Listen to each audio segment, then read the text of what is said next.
Y a-t-il plus de bébés prénommés Charlie? La question mérite qu'on se la pose. Nous ne sommes effectivement que 15 jours après la tuerie de Charlie Hebdo. Difficile pour l'instant en tout cas d'établir une tendance, mais quelques éléments sont déjà notables, comme les photos de ces bébés vus sur les réseaux sociaux avec un bracelet de naissance sur lequel on peut lire « Je suis Charlie ». Bonjour François Bonifay. Bonjour. Vous êtes psychanalyste et auteur du traumatisme du prénom. Merci d'être avec nous sur France Info. Quand pourra-t-on vraiment dire s'il y a ou non un effet Charlie sur les prénoms ? Alors dès maintenant, parce que les officiers d'état civil commencent à faire remonter l'information. Charlie est donné en deuxième, troisième et même premier prénom de façon anormale entre guillemets, c'est-à-dire au niveau des statistiques, c'est le troisième prénom actuellement le plus donné depuis quelques semaines. À partir de combien de prénoms donnés se dessine une vraie tendance ? Est-ce qu'on sait ça ? Ah ben la tendance elle y est. Quand vous avez moins de 1 pour 1000 en prénom et que vous passez à 3%, ça devient significatif. Pourquoi est-ce qu'on décide, quand on est parent, de donner un prénom qui est aussi connoté que Charlie ? Alors c'est vrai que pour Charlie, on peut trouver pour Charlie spécifiquement, on peut trouver plusieurs explications. Déjà, il y a la volonté de prolonger dans le temps cette grande manifestation qui a eu lieu, si vous voulez, une espèce d'acte patriotique, si vous voulez, des parents. Vous savez, pour exister, il faut une chose ou un être doit être nommé. Prénommer Charlie, finalement, c'est faire exister et donner sens à tout ce qui s'est passé. Mais dans votre livre, le traumatisme du prénom, dans le titre, on comprend bien qu'un prénom, c'est quelque chose qu'on porte pour la vie. Est-ce que y a un fardeau qui va avec ce prénom Charlie ? Est-ce que on a aussi le poids finalement de ce qui s'est passé ? Oui, parce que le fardeau aujourd'hui pour les parents, c'est pas un fardeau, c'est un message d'espoir. C'est je suis Charlie, la preuve, je suis un pied de nez au terrorisme. Je ne suis pas Charlie un jour, en fait, je suis Charlie pour la vie. Et puis c'est un message qui s'adresse quelque part aux terroristes.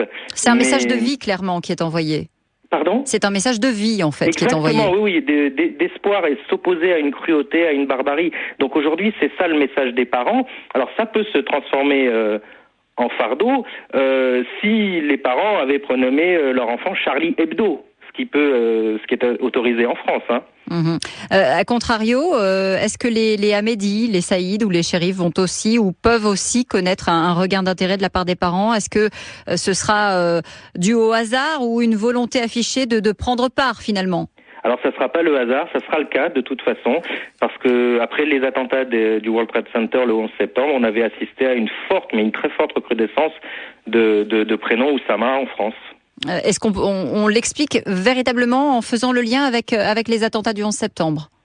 Oui, c'est ce que je vous disais tout à l'heure, c'est quand vous avez très peu de personnes qui portent ce prénom et puis subitement on assiste à un fort pic de naissance avec ces prénoms-là, effectivement, c'est toujours le cas. C'est à chaque élection présidentielle, par exemple, dans un autre domaine, vous allez retrouver des Mitterrand, des Chirac, des Hollande.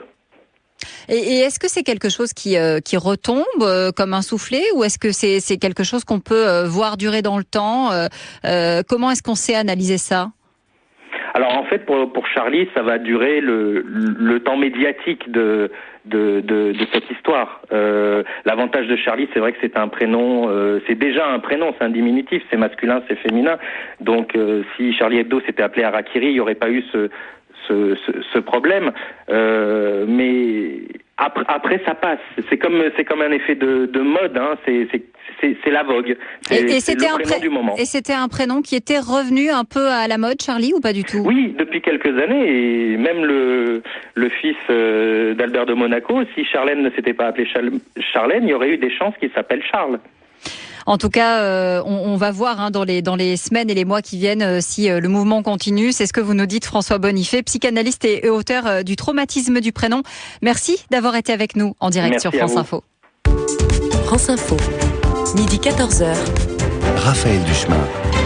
Restez avec nous dans le quart d'heure qui vient.